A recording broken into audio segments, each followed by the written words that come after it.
Nobody told me the bird counted as crew. That was the first administrative problem.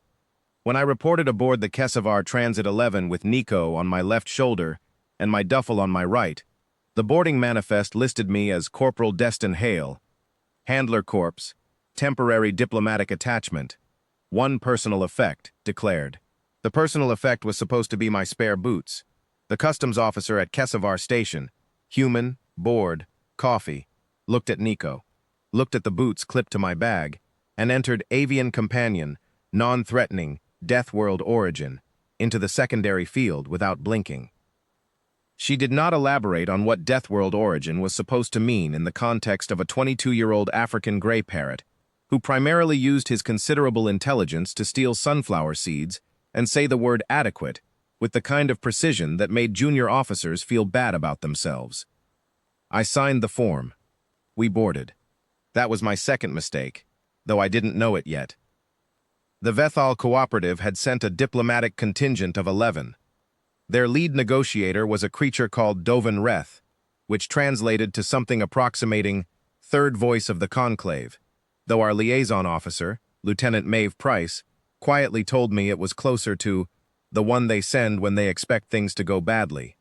Dovan Reth was tall, slate gray, four-limbed in an arrangement that suggested evolution had changed its mind partway through, and possessed of the particular stillness that very large predators share with very senior diplomats. He looked at me once when I boarded, and then stopped looking, which I took as a positive sign. Niko looked at him for approximately 40 seconds and then said, "Adequate." I said, "Sorry, he does that." Dovan Reth's secondary eyelids closed once, slowly, and he moved on. The transit to the negotiation point was 3 days. I was there as animal handling auxiliary. The cooperative's previous engagement with a human delegation had gone sideways when someone's service dog had triggered what the after-action report diplomatically called a hierarchical reassessment event, and Fleet decided that going forward, any Earth animal in proximity to a cooperative delegation needed a handler on record. I was the nearest available Handler Corps NCO who didn't have anything more pressing. My job was to sit in a corridor, keep Niko quiet, and not cause diplomatic incidents. I was 2 for 3. The Rite of Subordination was not on the briefing document Price gave me. I read the briefing document twice. There was a section on cooperative greeting protocols, a section on acceptable eye contact duration, a section on food restrictions that was frankly alarming, and a section titled Vocalization Hierarchy, Note for Attending Personnel, that I skimmed because it seemed procedural. It described, in flat bureaucratic language, a ceremony the cooperative had performed at the opening of every formal diplomatic engagement for the last 400 years. Every being present in the ritual space was invited to contribute a subordination vocalization, essentially, a sound that acknowledged the cooperative's hierarchy framework. It was, the document said, purely ceremonial, a formality. No being had ever refused. The ritual space was Cargo Bay 3, cleared of the transit crates and fitted out with whatever the cooperative's advance team considered appropriate atmospheric staging. Low light, some kind of mineral incense that smelled like a very old library, and a resonance structure in the center that Price said was for acoustics. I stood along the wall with the other auxiliary personnel. Niko sat on my shoulder. He had eaten his sunflower seeds at 0600 and was in what I had come to recognize as his contemplative mode, feathers slightly fluffed, eyes half-lidded, processing whatever African gray parrots process when they go quiet. Dovan Reth opened the Rite. I won't try to render the vocalization he produced. The human auditory system doesn't have clean categories for it. The other 10 cooperative delegates responded in kind, a layered sound that did something uncomfortable to the pressure behind my ears. Then the humans went. Price first, then her aide, then the 3 logistics officers along the wall.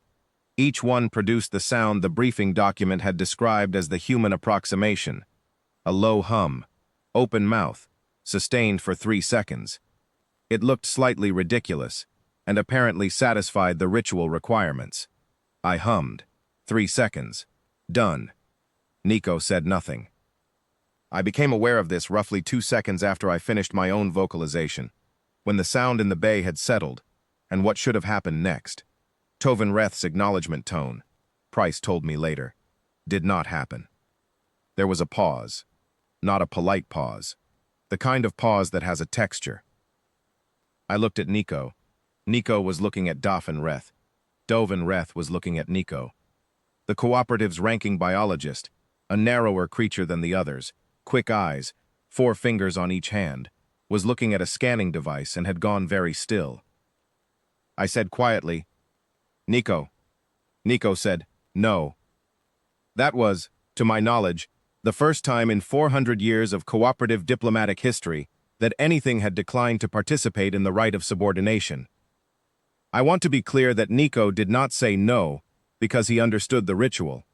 He said no because I had said his name in a tone he associated with being asked to do something he'd decided not to do. Step onto a scale, surrender a pilfered pen, stop dismantling the Velcro on my boot. And no was in those situations his standard response. The cooperative biologist whispered something to Dovenreth. Tovenreth said something back, low and flat, that our translator rendered imprecisely as, "Are you certain of the classification?"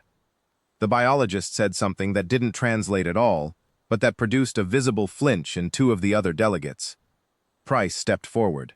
I could see her doing the math, calculating what kind of incident this was, how to de-escalate, what the correct protocol was for a parrot that had just declined to perform the opening ceremony of a 4-century-old diplomatic tradition. Dovenreth raised one hand, and she stopped. He looked at Niko for a long time. Niko looked back, because Niko looked at things he found interesting, and Dovenreth was, apparently, interesting. His head tilted, 1 degree, the way a parrot tilts when it has decided to take a thing seriously. Then Niko said, "Adequate." The cooperative biologist made a sound I later learned was involuntary, a biological response. The cooperative had a word for a being that could not be entered into the subordination framework, not because it refused, but because the framework simply did not apply to it. The word translated roughly as prior, a thing that was already beyond the categories the right existed to establish. In 400 years, the cooperative had identified 11 beings in the galaxy that earned that designation. 12, now. The ritual space was quiet for a long time. Outside, in the corridor, I could hear the ship's ventilation cycling. Niko preened the feathers behind his left wing, found them satisfactory, and stopped. Tovenreth folded 2 of his 4 limbs. Price told me later this was the closest Vethaal anatomy came to a bow, and completed the acknowledgement tone without requiring anything further from our side. The Rite of Subordination closed. The negotiations proceeded. I stood along the wall for another 6 hours, while diplomats negotiated transit rights across 4 star systems.